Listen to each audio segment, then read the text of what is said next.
Hello, the program is Stan the History Man. I'm your host, Dr. Stanley Sandler. Today I want to talk about a profound, very profound historical change, but one that historians are remarkably reticent to. I mean, they see it, but they don't see the profound consequences. What I'm talking about, something happened in 1740. A British politician and society leader, so Horace Walpole, took his country estate, which was a Georgian estate, we would call the colonial, Georgian period, 18th century, and began to change it into a medieval type of a building with pointed arches and that type of thing, almost like a medieval church. And you can say, well, big deal. But wait a minute.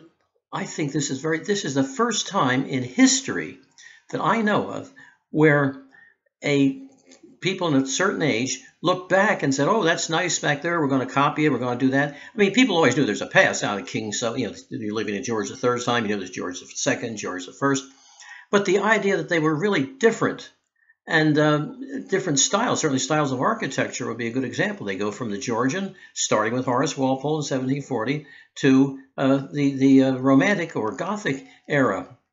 And historians give reasons for this. They say it's the Anglo-Catholic revival against the what they consider atheism, certainly the deism of the 18th century. It's a reaction to the French Revolution, the Romanticism of the French Revolution. It's a reaction to America, which was founded on basically on the Enlightenment principles, the cool, rational Enlightenment principles. And so they're saying, emotion, romanticism, that's the way to go.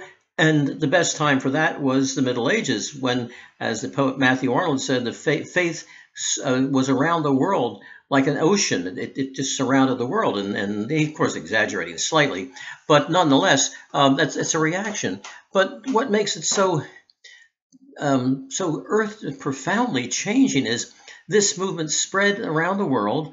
Gothic, as a matter of fact, when the Houses of Parliament burned down, the new Houses of Parliament, built in the 1860s, were like on the Gothic principle. And all over America, the early American Revolutionary War era was stopped in architecture. We began to build houses looking like little churches, okay? Right down the line. I mean, from the smallest farmer's house right up to public buildings built at that time, churches and so on. And I think this is the first time that people look back and see that it really was different in the past. A good example of how they didn't do this was medieval painters, which show, say, the Holy Family fleeing to Egypt, let's say, and they're leaving Jerusalem. Jerusalem looks like Paris or London in the 1300s or 1400s, and we know, of course, that's not the case. And when the great paintings show, they picture God or the disciples or whatever, they're basically wearing bathrobes or some kind of cloth. So it's like, but the idea now that the past was really different, and then it continues.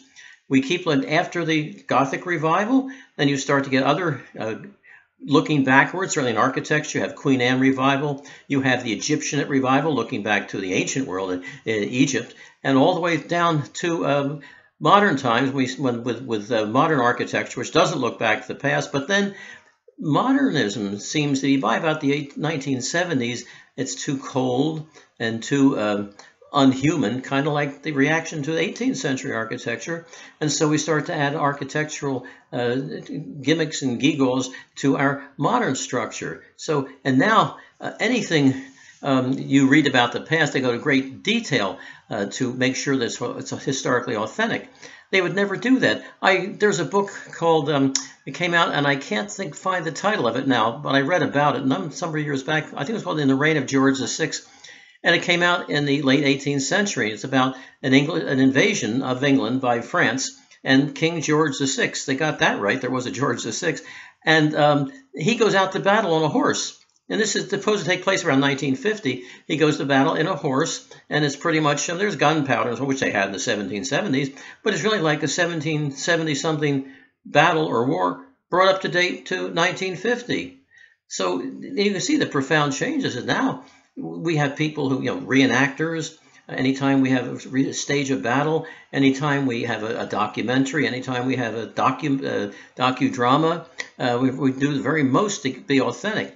And you can see how that's accelerated. Even the first reenactments in the 100th anniversary of the Civil War, you'd find reenactors wearing wristwatches, that type of thing. Now, the very shoes they wear have to be held together with wooden pegs and so on. The food they eat has to be things like Bubble and Squeak or Army rations of bacon and coffee.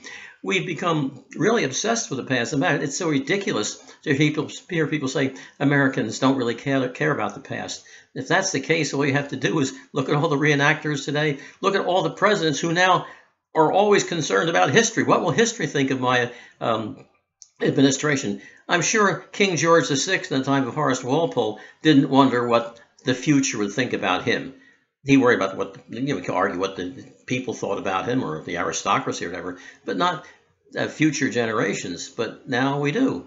And I think that's a profound change. And it started in 1740 with Horace Walpole's Strawberry Mansion. Well, that's Stan the History Man. Thank you for listening. I'll talk to you later.